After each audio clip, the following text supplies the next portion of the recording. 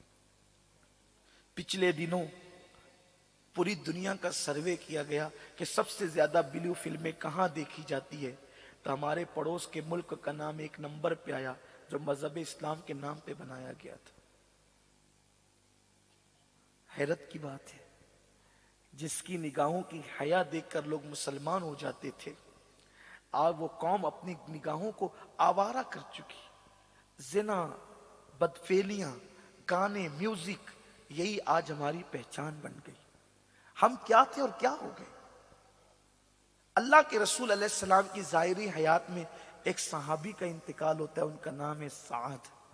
حضرت سعد وہ خوش نصیب صحابی ہیں جو مدینہ منورہ کے سرداروں میں گنے جاتے تھے، اور اللہ کے رسول صلی اللہ علیہ وسلم کی مدد کرنے میں انہوں نے کوئی جو ہے وہ کسر باقی نہیں رکھی تھی۔ حضور نے ان کی قربانیوں کو سامنے رکھتے ہوئے ان کو سید الانصار کا لقب عطا کیا تھا۔ سید الانصار مطلب مدد کرنے والوں کا سردار۔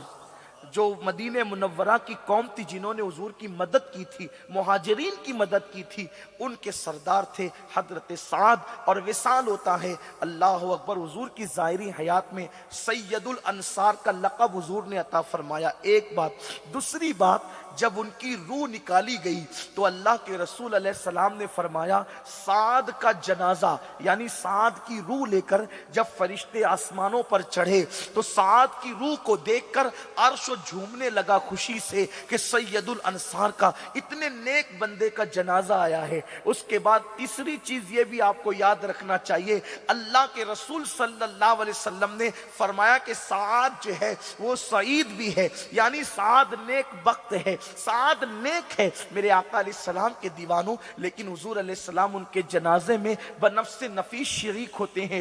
کیسا مقدر کا سکندر ہے وہ انسان جس کے جنازے میں اللہ کے رسول تشریف لے جائیں۔ اللہ اکبر، جنازے کے پاس نبی کا نام اگر لے لیا جائے تو صاحب جنازہ کی اس میت کی مغفرت کر دی جاتی ہے۔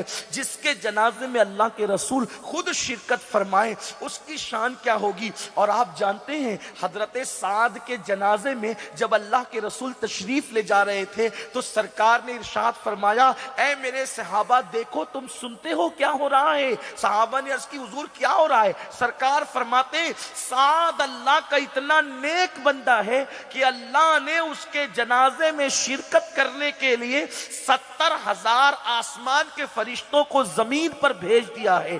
اللہ اکبر، 70,000 فرشتے جس کے جنازے میں آئے۔ اور میں یہ بات آپ سے کہوں کہ فرشتوں کا جنازے میں شریک ہونا اپنے نزدیک اتنی بڑی فضیلت نہیں ہے جتنی بڑی فضیلت مصطفیٰ جان رحمت کا شریک ہونا ہے۔ اس لیے کہ اب قیامت تک ممکن ہے کسی اور کے جنازے میں بھی فرشتے آ سکتے ہیں، لیکن اللہ کے رسول کی شرکت بنفس نفیس ظاہری طور پر اللہ اکبر یہ حضرت سعد کا مقدر ہے۔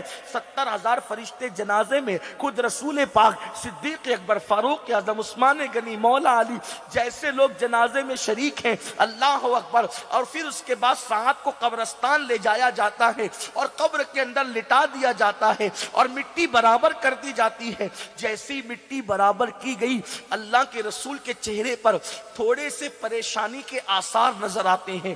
حضور حضرت سعد کی قبر پر کھڑے ہیں اور کھڑے کھڑے حضور کے چہرے پر کچھ پریشانی کے آثار نظر آتے ہیں۔ صحابہ رسول پاک کا چہرہ دیکھتے ہیں اور پھر اسی پریشانی کے آثار کی حالت میں اللہ کے رسول تکبیر پڑھتے ہیں، تسبیح پڑھتے ہیں، اور جب تکبیر و تسبیح پڑھتے ہیں تو تھوڑی دیر کے بعد وہ جو ظاہری پریشانی کے آثار تھے وہ ختم ہو جاتے ہیں اور حضور علیہ السلام کے چہرے پہ خوشیوں کے آثار نظر آتے ہیں۔ سرکار ابد قرار کا چہرہ خوشی سے تمتمانے لگتا ہے۔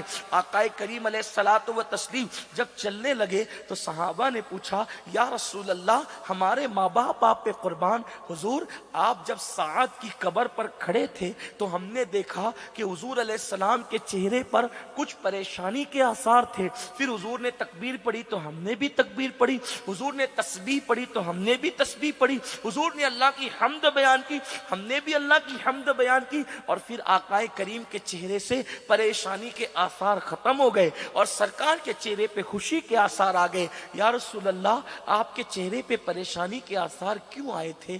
تو سرکار ابد قرار فرماتے ہیں اے میرے صحابہ تمہارے اس نیک بھائی پر, کسی جلسے کا ناظم نیک نہیں کہہ رہا ہے, اللہ کے رسول نیک کہہ رہے ہیں. حضور کہتے ہیں تمہارے اس نیک بھائی پر اس کی قبر تنگ ہو گئی تھی اور قبر تمہارے نیک بھائی کو دبانے لگی تھی. جب میں نے دیکھا کہ اس کو قبر چاروں طرف سے دبا رہی ہے تو میرے چہرے پہ پریشانی کے آثار ظاہر ہوئے.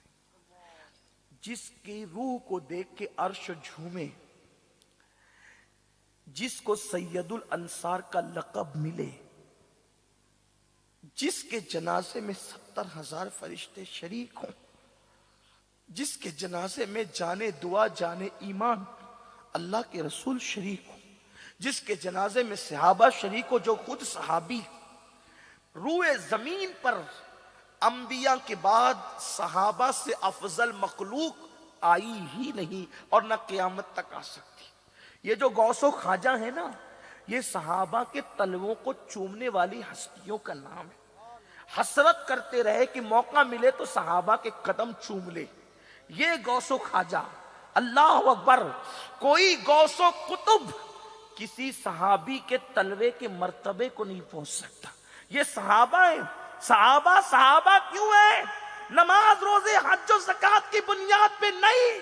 لوگ تمنا کرتے بڑے بڑے اولیاء کہ ایک مرتبہ خواب میں تو اپنے نبی کا جلوہ دکھا دے.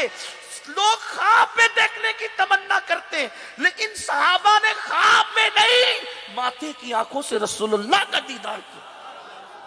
صحابہ کی شان یہ ہے. لوگ کیا سمجھتے ہیں صحابہ کو؟ تاریخ میں یہ آیا اور تاریخ میں وہ آیا. ارے ہم نے تاریخ کا کلمہ نہیں پڑھا, ہم نے رسول اللہ کا کلمہ پڑھا ہے. ہم تاریخ پر ایمان نہیں لائے, ہم قرآن و حدیث پر ایمان لائے ہیں. تاریخ میں کیا آیا ہم کچھ نہیں جانتے.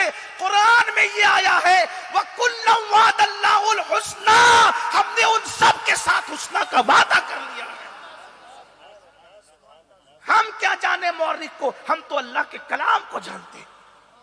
میرے سب کے سب صحابہ عادل ہیں, یہ اللہ کے رسول نے فرمایا.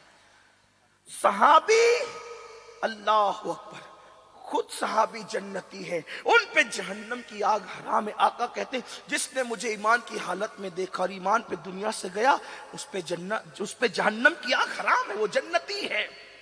دوزخ کی آگ حرام, بلکہ صحابی کو جو دیکھ لے اس مومن پر بھی جہنم حرام ہے. لیکن سنو, بستروں پہ لیٹ کر نرم نرم گدوں پر چادریں اوڑھ کر زنا کے مناظر دیکھنے والے میرے جوانوں, لڑکیوں کے کندھوں پہ ہاتھ رکھ کے زنا کے پلان بنانے والی میرے قوم کے جوانوں, لڑکیوں سے فون پہ لمبی لمبی ناجائز حرام گفتگو کرنے والے میری قوم کے جوانوں, اسکرین پر آدھی رات تک کے ناجائز و حرام مناظر دیکھ کر اللہ رسول کو ناراض کرنے والوں, مسجدوں کو ویران کرنے والوں, اللہ کے رسول کہتے ہیں تمہارے اس نیک بھائی کو قبر نے دبانا شروع کیا. میں حیران ہوں, جس کو رسول سید الانصار کا لقب دیں, جس کو انصار کا سید اللہ کے نبی کہیں, قبر اسے دبا رہی ہے. اور قبر کو دباتا دیکھ کر اللہ کے رسول علیہ السلام کے چہرے پر بظاہر غم کے آثار ہیں. ہم کس کھیت کی ہوں, ہم کون ہیں؟ بھول گئے اس قبر کو. ہم کیا نہیں کرتے. آئیے پھر ان کا معاملہ تو حل ہو گیا, ان کا بیڑا تو پار تھا اور پار ہو گیا. ساحل نجات پہ ان کی کشتی لگ گئی کیونکہ حضور دیکھ رہے تھے قبر دبا رہی ہے. سرکار نے تسبیح پڑھی, تکبیر پڑھی, اللہ کی حمد کی, قبر نے دبانا ختم کر دیا, قبر کشادہ ہو گئی. لیکن اپنا کیا؟ جب پوچھا گیا نا کہ